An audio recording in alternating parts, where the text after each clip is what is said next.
te tupua mai a te tawhito mai a te kāhui o ngā riki. Mai a tāwhiwhi ki ngā tua. O ka takina te Māori, ko te Māori ahua noa, ki runga ki enei mātanga, ki runga ki enei pūkenga, ki runga ki enei wānanga. Ki runga hoki ki enei pia, ki runga ki enei tauira. O te wānanga o Aotearoa. Ko te Māori tēnei, ka whakapiki ko te Māori tēnei. Ka whakakake, ka puta rā, te kaupapa o te rā, ki te whai ao, ki te ao mārama. Tūturu e rangi, tūturu e papa. Ka whakamaua kia tīna, tīna hui e, taiki e. Tihei Māori ora ki te whai ao, ki te ao mārama. Tuia te rangi e tūnei, tuia te papa e takotonei. Tuia te hononga o te ira tangata. Ki te ira wairua e ko tātou mate. Kua riro i ngā wiki, i ngā marama kātaha. Kua moe rātou i te moenga, te whakaarahia, e moe, e moe, e moe.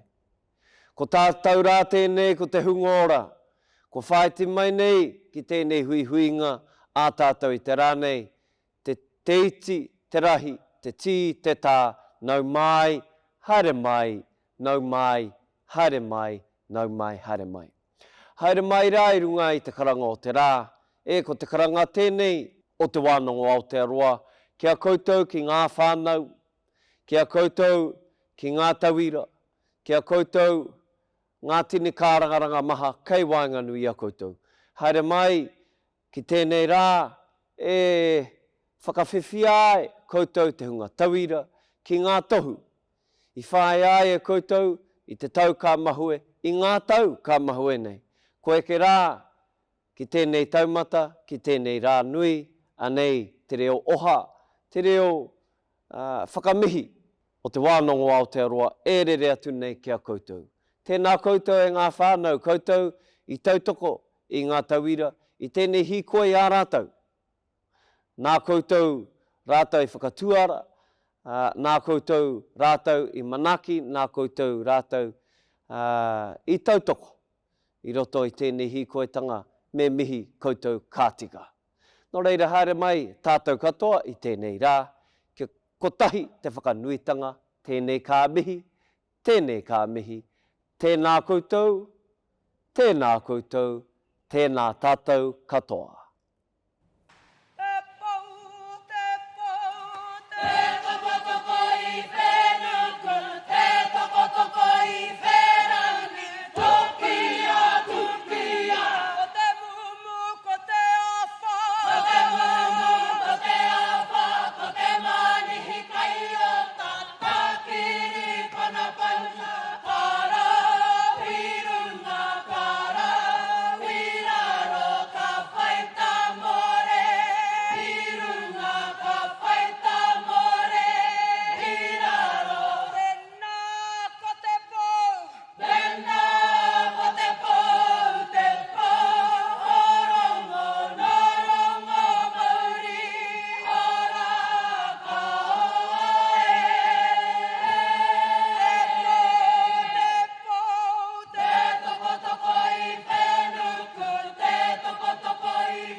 E te iwi nau mai haere mai. Ki te Puāwaitanga o te wānanga o Aotearoa ki Tāmaki makaurau. Mō ngā tauira o te tau 2021. Ko hone haunui rāpana tēnei no te marae o Wāhi Pā, and I will be your host for this ceremony. Te wānanga o Aotearoa firmly believes in celebrating tauira success and achievement. During these times, we move to online graduation ceremonies for the health and well-being of our kaimahi, tauira and families.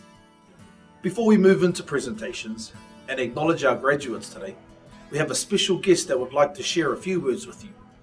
E te whānau, it is my pleasure to introduce you all to our kaiwhakatere, our Chief Executive of Te Wānanga o Aotearoa, Nepia Winiata, to formally welcome you.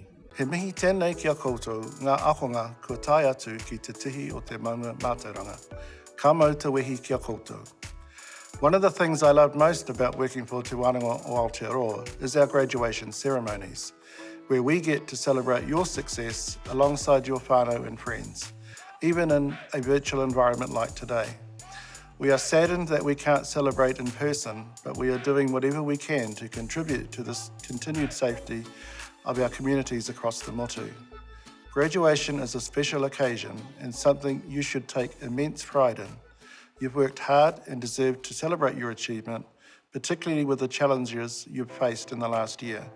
Graduation is also a time to reflect on the work that you have done, acknowledge those who have helped and supported you along the way, and to consider how you will use your skills to build a better future for you, your whānau, and your communities. At Te Wānanga o Aotearoa, we consider the dedication and aroha shown by our kaiako to be a key factor that sets us apart from other education providers, and I acknowledge their work today. Your success is their success.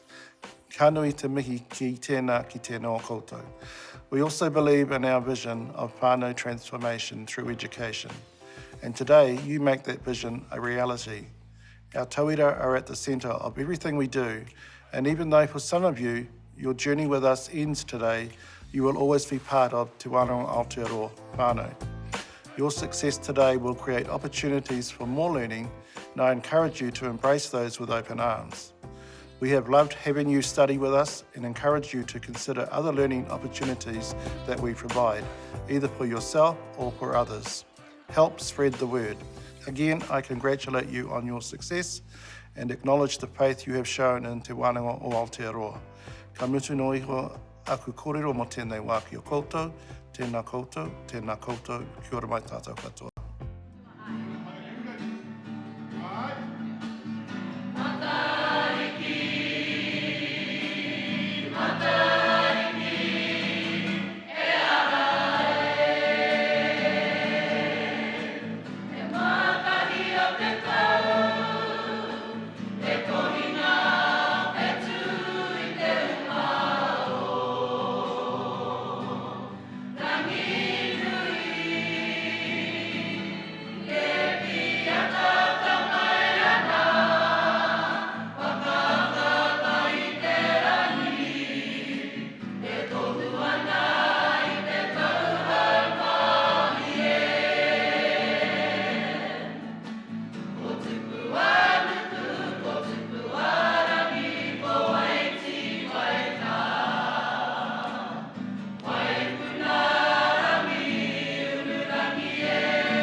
Tēnā koe te rangatira.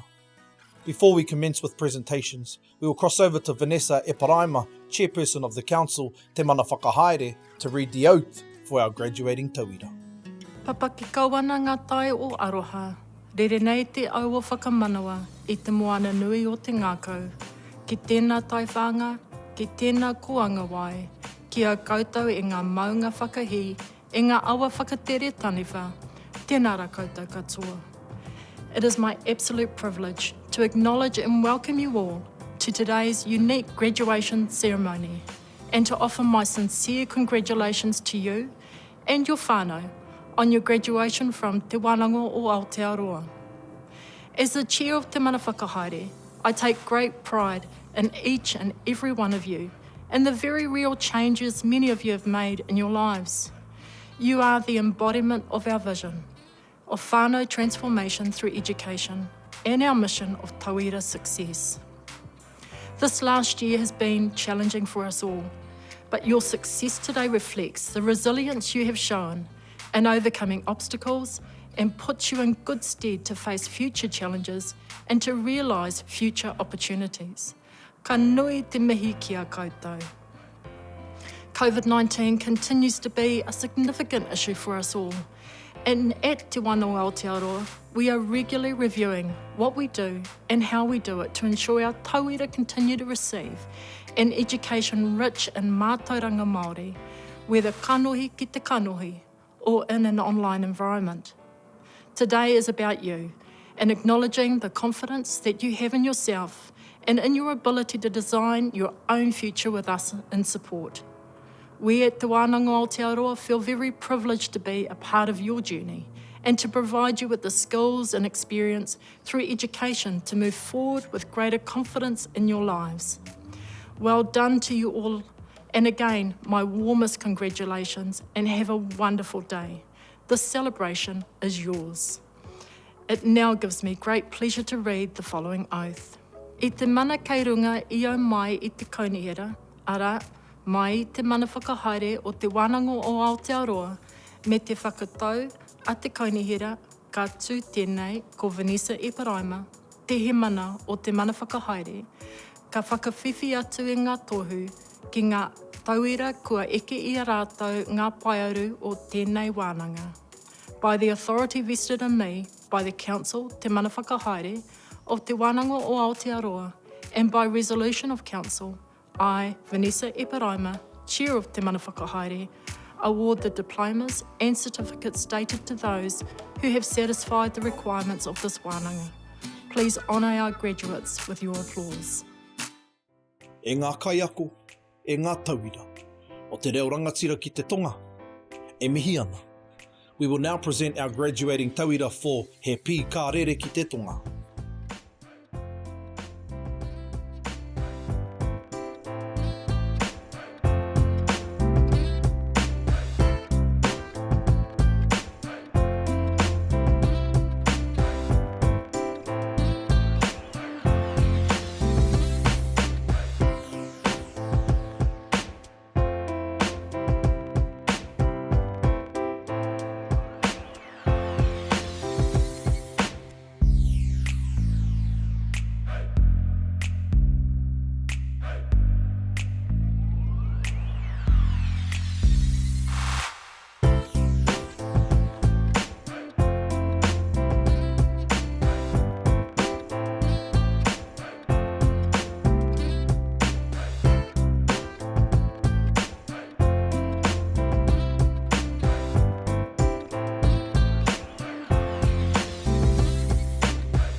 Please honour our graduates with your applause. E hoa ma, that concludes our presentation for this session. We would like to acknowledge the success of these graduates and the efforts made to achieve tauira success during a year that was heavily impacted by COVID-19. We wish the best in your endeavours. Thank you for joining us today. Mā te wā. Kia tātou katoa, te atawhai o tō tātou ariki a ihu karaiti, me te aroha o te atua, me te whiwhinga tahitanga ki te wairua tapu, ake, āmene.